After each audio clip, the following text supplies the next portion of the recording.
श्रद्धा जाधवांचा जो मुद्दा मांडला ना, की श्रद्धा जाधव ठीक आहे ना, तुम्हाला नगरसेवक पदाची संधी दिली, तुम्हाला महापौर पद दिलं एवढं मोठं, बस ना, आता प्रत्येकाला संधी द्या ना.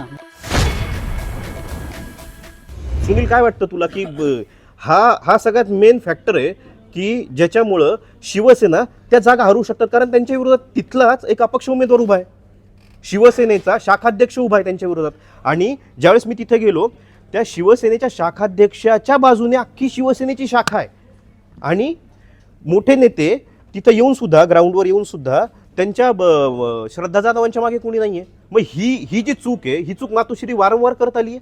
नक्कीच तुम्ही जर पाहिलं ना, की जेव्हा शिंदेंनी बंडखोरी केली होती, जेव्हा शिंदेंनी बंडखोरी म्हणजे मध्यंतरी शिंदेसोबत जे 40 आमदार गेले होते, त्यांच्यापैकी एकाने सांगितलं पण की साहेब सगळे चाललेत गुवाहाटीला वगैरे, चाललेत वगैरे.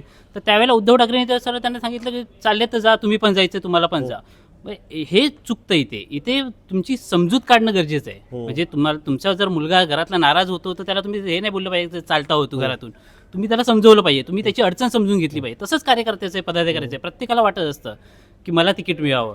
आता श्रद्धा जाधवांचा जो मुद्दा मांडला ना, की श्रद्धा जाधव ठीक आहे ना, तुम्हाला नगरसेवक पदाची संधी दिली, तुम्हाला महापौर पद दिलं एवढं मोठं, बस ना, आता प्रत्येकाला संधी द्या ना, बाकीच्यांना पण संधी द्या. मगाचा मला मुद्दा मांडायचा होता, मराठी अमराठीचा जो मीरा रोडचा मुद्दा चाललेला.